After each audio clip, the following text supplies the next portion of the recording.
আল্লাহ বলেন কানাত লাহুম জান্নাতুল ফিরদাউসি নুজুলা। ওয়াদা দিলাম বান্দা বান্দিকে, আমি ওয়াদা দিলাম যদি 2 গুণে গুণান্বিত হইয়া জান্নাতে পরকালে আসতে পারস, ওয়াদা দিলাম আমি চিরস্থায়ী জান্নাতুল ফিরদাউস আমার বান্দা বান্দিরে আমি লিখে দিব। সুবহানাল্লাহ। 2 গুণে গুণান্বিত হতে হবে। কারণ যুবক ভাইরা, এই পৃথিবী চিরস্থায়ী নয়। বলুন এটা কি চিরস্থায়ী? এই পৃথিবী চিরস্থায়ী নয়। আল্লাহ বলেন কুল্লু মান আলাইহা ফান, সব আমি ধ্বংস করে দিব। সব যেদিন ধ্বংস হয়ে যাবে, ওয়ায়াবকা ওয়াজহু রাব্বিকা যুল জালালি ওয়াল ইকরাম, যিনি থাকবেন তিনি কে? যিনি থাকবেন তিনি আল্লাহ। সব ধ্বংস হবে, এমনকি যিনি বাঁশি বাজাইবেন ইসরাফিল আলাইহিস সালাতু ওয়াস সালাম, তিনিও থাকবেন না, আল্লাহ তাকেও ধ্বংস করে দিবে। জিবরাইল আলাইহিস সালাতু ওয়াস সালাম ধ্বংস হয়ে যাবে। সব যেদিন ধ্বংস হয়ে যাবে, যেদিন বিশ্ব পরিস্থিতির পরিসমাপ্তি ঘটায়া দিবে, আল্লাহ রাব্বুল আলামিন বলেন বাঁশি বাজায়া দে, বাঁশি বাজায়া দিবে। জমিনের মধ্যে একটা জালজালা শুরু হবে। ইজা জুলজিলাতিল আরদু জিলজালাহা, জমিনের মধ্যে জালজালা শুরু হয়ে যাবে। সব ধ্বংস হয়ে গেল। প্রথম সিংহায় সব ধ্বংস হয়ে গেল। দ্বিতীয় সিংহায় ফুঁক দিবার আগ পর্যন্ত লম্বা একটা সময় মাঝখানে চলে যাবে রে। আল্লাহ আবার ইসরাফিল জিন্দা করবে। ইসরাফিল দ্বিতীয়বার সিংহায় ফুঁক দাও। দ্বিতীয়বার যখন সিংহায় ফুঁক দিবে, তখন মানুষের ভিতর থেকে আবার রূহ তৈরি হবে। সুবহানাল্লাহ। প্রত্যেকটা মানুষের শরীরে আবার রূহ আসবে। কাদা মাটির নিচ থেকে মানুষ উলঙ্গ অবস্থায় দাঁড়াবে, কারো শরীরে কোনো কাপড় থাকবে না। কাদা মাটির নিচ থেকে মানুষগুলা যখন হাসরের মাঠে দাঁড়াবে, আল্লাহ রাব্বুল আলামিন বলেন মানুষ যখন দাঁড়াবে উলঙ্গ অবস্থায়, আবার তাদের থাকবে প্রচন্ড পিপাসা। 1 নম্বর হলো থাকবে তাদের পিপাসা। পৃথিবীর সব পানিও যদি তাদের গলাতে ঢেলে দেওয়া হতো, পিপাসা নিবারণ হতো না। এই পরিমাণ পিপাসা থাকবে।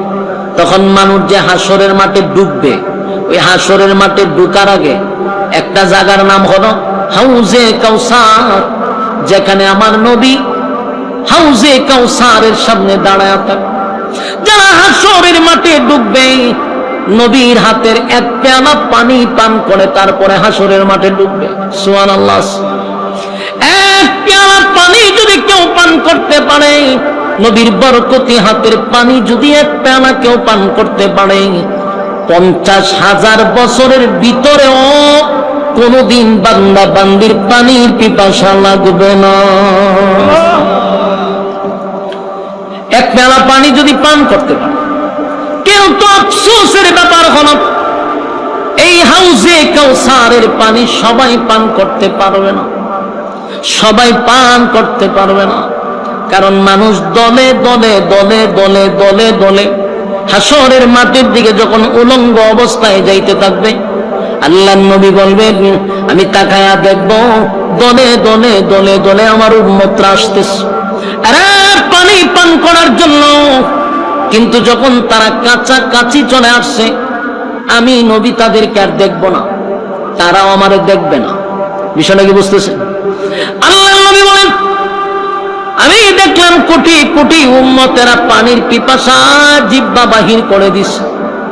হাউজে কাউসারের কাছে যখন আসছে, আমি নবী আর তাদেরকে দেখি না, তারাও আমারে দেখে না। আল্লাহর নবী তখন একটা চিৎকার দিয়া বলবে মালিক, এই হাউজে কাউসার আমি আপনার কাছ থেকে জোর করে আনি নাই, আপনি তো আমারে গিফট করছেন, ঠিক না বেঠি? ইন্না আ'তাইনাকাল কাউসার, নিশ্চয়ই আমি আপনাকে কাউসার দান করছি। আল্লাহর নবী বলেন মালিক, এই কাউসার তো আমি আপনার কাছ থেকে জোর করে আনি নাই, আপনি আমারে দিছেন। তাহলে এখন আমার গুনাহগার উম্মতরা পানি পান করতে আসলো, আমি কেন তাদেরকে দেখি না, তারাও কেন আমারে দেখে না? আল্লাহ নবী যখন চিৎকার দিবে, রব্বে কারীম ডাক দিয়া বলবে, বন্ধু আপনি যাদেরকে দেখেন না, যারা আপনাকে দেখে না, তারা আপনার হাতের পানি পান করতে পারবে না, আর আমি আল্লাহ তাদেরকে আপনার বরকতি হাতের পানি পান করতে দিব না। আল্লাহ নবী বলেন, মালিক এমনটা কেন হয়ে গেল? আল্লাহ ডাক দিয়ে বলে, বন্ধু আমি যা জানি আপনি নবী তা জানেন না।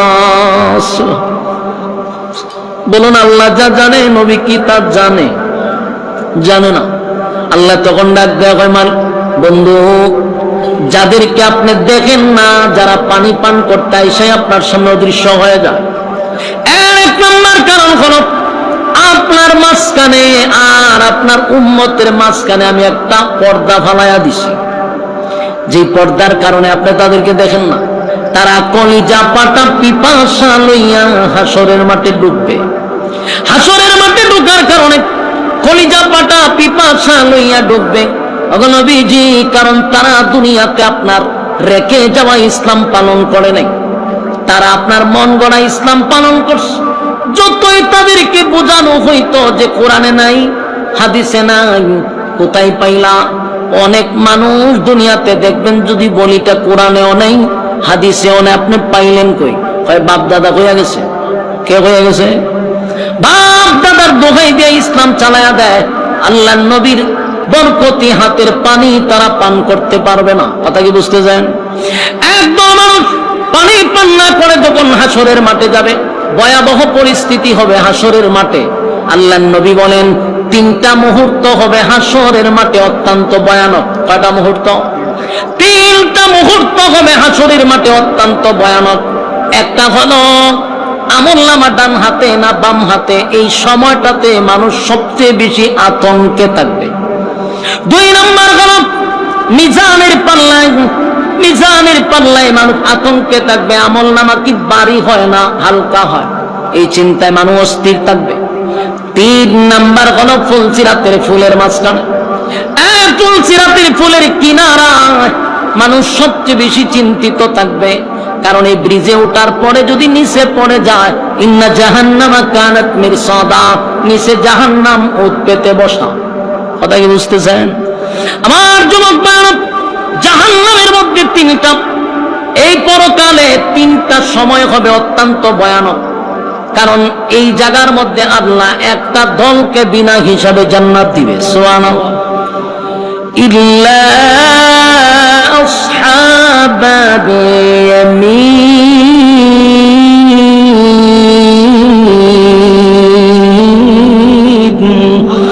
আল্লাহ বলেন আসহাবে ইয়ামিন জানো বিনা হিসাবে আমি তাদেরকে জান্নাত দিব। আরেকটা দল এই জাহান্নামীরা, এদের মধ্যে তিনটা দল হবে, একটা বিনা হিসাবে জান্নাতি, আর একটা ডান হাতে আমলনামা পাবে, তারাও জান্নাতি, আর একটা দল বাম হাতে আমলনামা লইয়া তারা যাবে জাহান্নামে। কথা কি বুঝতেছেন?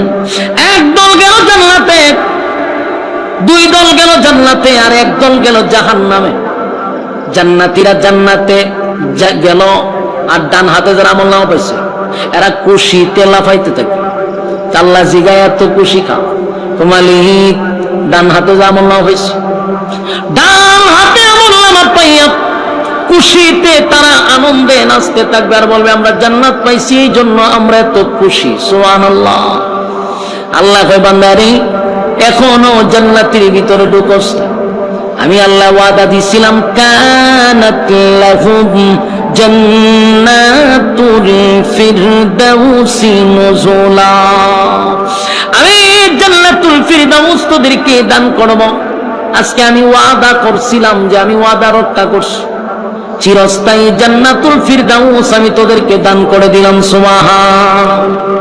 এই জান্নাতে ঢুকলে এক নাম্বার যে নিয়ামত আপনি পাবেন, যা দুনিয়াতে মানুষ কোনোদিন চেয়ে পায় নাই, এক নাম্বার হলো জান্নাতের ভিতরে আর কোনোদিন মরণ নাই। কি নাই? মরণ নাই। দুই নাম্বার হলো জান্নাতের ভিতরে আর কোনোদিন বৃদ্ধ হবেন না। কথা কি বুঝতেছেন? জান্নাতের ভিতরে কি নাই? মরণ নাই, জান্নাতে বৃদ্ধ হবেন।